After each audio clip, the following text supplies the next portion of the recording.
Well, hello again. In this example, you will learn how to develop diaphragm load diagrams based upon externally applied loads. We want to look at this particular building, which is a 12-story building, has a floor plan that is 120 feet square. You'll notice that down here. Has 12 stories, which are 15 feet high each, which then totals out to be 180 foot total height. The wind load on the windward, or in other words the front face, will get larger with the higher elevation. This is a side view of what that load looks like. Please be aware that each of these dashed lines is a diaphragm, or in other words a floor in the building, and these are the loads that are applied to the outside wall of the building. This is the load that is applied on the windward side.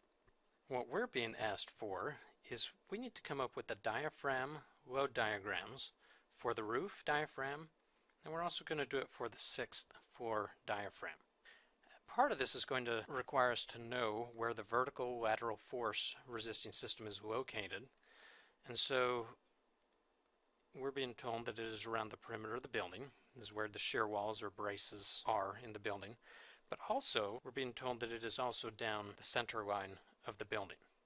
So where we begin with this is we need to figure out what the magnitude is of the load on each diaphragm level.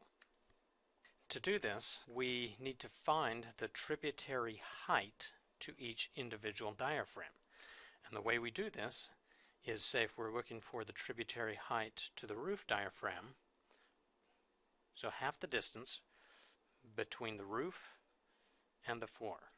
And this now becomes the tributary height. Since the stories are 15 feet, that would make this then 7.5 feet. Let's also look at the 6th floor while we're here. So I'll go halfway between the 6th and the 7th floor, halfway between the 5th and the 6th.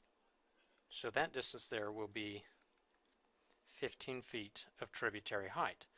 So let's take a look at the values that we're going to be needing for this.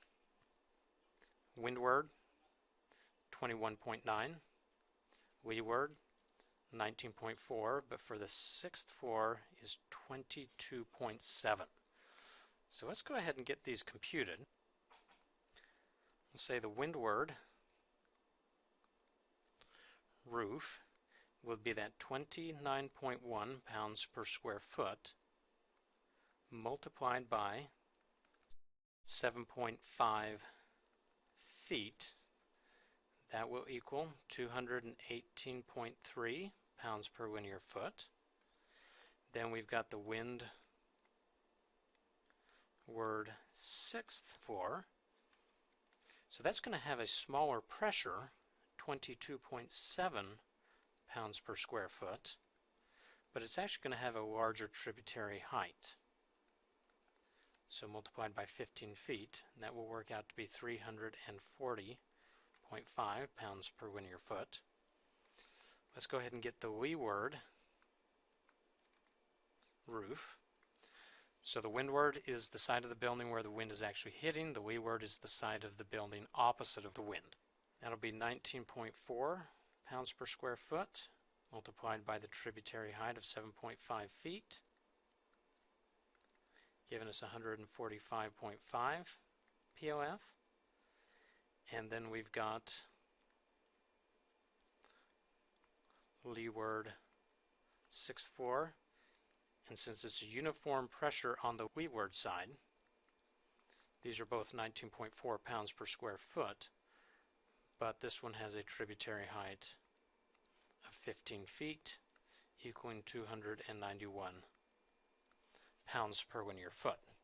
So we should at this point be ready to sketch the diagrams. Okay, so what I have done is I've given you a sketch of the top view looking down of the diaphragm itself. So we're looking at the roof. Since we know that we have vertical lateral force resisting system is on the perimeter, I know it's going to provide support at one edge of the diaphragm, at the other edge of the diaphragm, and then we also knew that it was going halfway down the middle, so there's support down there as well. So let's go ahead and even sketch that dimension in here. 60 feet. Wind is blowing in this direction, and so we can, on the roof, sketch the windward load at 218.3 pounds per linear foot. And on the leeward side,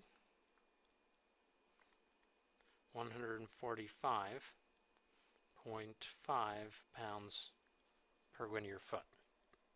Following in a similar fashion, we can do the same thing for the sixth floor. It's going to look exactly the same, just simply different magnitudes.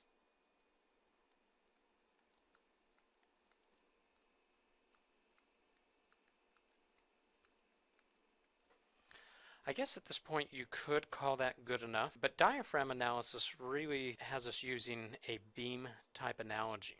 And so recognizing that, we really want to look at the total load that is acting on this. So we would actually take the diaphragm and we would draw it just like we would a beam. So in reality, you're kind of condensing this dimension, and this is just for convenience of representation.